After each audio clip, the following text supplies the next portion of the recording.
अस्सलाम वालेकुम नाज़रीन, मैं हूँ सैयद सलवा। आइए नजर डालते हैं आज की अहम खबरों पर। मुस्लिम लीग नून ही पाकिस्तान को बहरान से निकाल सकती। अमजद हुसैन हाशमी। पाकिस्तान मुस्लिम लीग नून के रहनुमा अमजद हुसैन हाशमी ने हमारे नुमाइंदे से गुफ्तगू करते कहा। रिपोर्ट करेंगे शमसुन्निसा एशियन सिटीजन न्यूज़ रावलपिंडी। ये इलेक्शन की कैंपेन चल रही है और इलेक्शन के हवाले से बहुत सी ऐसी गहमा गहमी है, बहुत से सवालात हैं जो लोगों के हैं। हमारा जो असल चैनल का मकसद है, लोग अपनी पब्लिसिटी करते हैं अपने चैनल की, अपने मफाद के लिए काम करते हैं, लेकिन हमारा काम है लोगों तक सच की आवाज़ पहुंचाना। तो आइए हम ऐसी शख्सियत के हामिल यहाँ पे जो है हमारे पास अमजद हाशमी साहब हैं, तो उनसे हम थोड़ी सी इस पार्टी के बारे में और उनके काम के हवाले से उनकी जो सरगर्मियाँ हैं, तो आइए उनसे मिलते हैं उनकी ज़बानी। अस्सलाम वालेकुम। वालेकुम सलाम व रहमतुल्लाहि व बरकातुहू। जी अमजद हाशमी साहब, मैं इधर की रिहायशी हूँ, तो मैं अपने इलाके में सर्वे किया था, तो मैंने काफ़ी लोगों से पूछा था कि आप जो हैं मतलब समाजी कामों में और लोगों की फलाह बहबूद के लिए बहुत अहम काम कर रहे हैं। तो क्या लगता है कि जिसकी खातिर आप इतनी कैंपेन चला रहे हैं और इतना भाग दौड़, तो क्या वो भी आपकी तरह ही इन्हीं सरगर्मियों में हिस्सा लेंगे? क्या ख्याल है आपका इसमें? जी इंशाअल्लाह ताला मैं सबसे पहले आपका बहुत मशकूर हूँ कि आपने मुझे इज़्ज़त बख्शी। और मैं पाकिस्तान मुस्लिम लीग नून का एक अदना सा कारकुन हूँ। मेरे कायद मियाँ मोहम्मद नवाज शरीफ साहब हैं, जिनके साथ मुझे दिली वाबस्तगी है और मैं उनसे बेहद मोहब्बत करता हूँ। उन्हीं की वजह से मैं पाकिस्तान मुस्लिम लीग नून मैंने ज्वाइन की थी।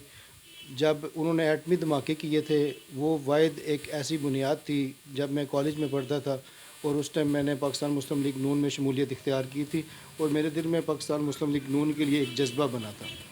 अब अल्हम्दुलिल्लाह 23-24 साल गुज़र चुके हैं, पाकिस्तान मुस्लिम लीग नून के साथ मैं चल रहा हूँ। इस टाइम मैं फ़ोकल पर्सन हूँ UC-74 का। मोहम्मद हनीफ़ अब्बासी साहब, राजा मोहम्मद हनीफ़ साहब जो हमारे साबका MPA और MNA थे, उन्होंने मुझे बनाया था इस इलाके की खिदमत के लिए, इस इलाके के जो मसाइल हैं ताकि मैं उन तक पहुँचा सकूँ।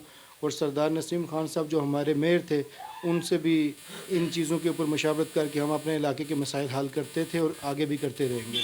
इस दफ़ा मियाँ मोहम्मद नवाज शरीफ साहब ने हमारे हलके से मोहतरम जनाब बैरिस्टर दानियाल तनवीर साहब को नेशनल असम्बली का टिकट दिया है और सूबाई असम्बली के लिए सजाद खान साहब को मुंतखब किया गया है। तो जहाँ तक उन दोनों शख्सियात का तल्लक है, मैं समझता हूँ बहुत ही बाकिरदार शख्सियत हैं दोनों शख्सियत। और दानियाल जो है वो बिल्कुल नौजवान है, और जो एक नौजवान क़ियादत की जिसको ज़रूरत है हमारे माशरे में, मैं उस पर बहुत ज़्यादा खुश हूँ और मैं उनके साथ बहुत ज़्यादा फ्रंट मैन का किरदार अदा कर रहा हूँ। इलेक्शंस देखें, उनमें गहमा गहमी नज़र आ रही है, जज्बा था, जुनून था। तो आज जो इलेक्शन है, जो कैंपेन्स चल रही हैं, उसमें वो इतना हमने नहीं देखा काफ़ी जगहों पे। तो इसके बारे में अगर आप थोड़ा सा। देखिए, एक तो सर्दी का मौसम है, सर्दी की वजह से भी लोग जो हैं वो इतनी ज़्यादा बाहर नहीं निकल सकते, बीमारियां ज़्यादा फैली हुई हैं आजकल। और दूसरी वजह यह है कि फितना खान नियाज़ी साहब जब इलेक्शन की कैंपेन कर रहे थे, तो उस टाइम आपको पता है म्यूज़िकल शो होते थे, डांस पार्टीज़ होती थी, लोग इंजॉय के लिए जाते थे। अब जो कैंपेन हो रही है वो हकीकी कैंपेन हो रही है, डोर टू डोर कैंपेन हो रही है, वो हर बंदा कर रहा है, हम भी कर रहे हैं, मुखालफिन भी कर रहे हैं, और कार्नर मीटिंग्स हो रही हैं।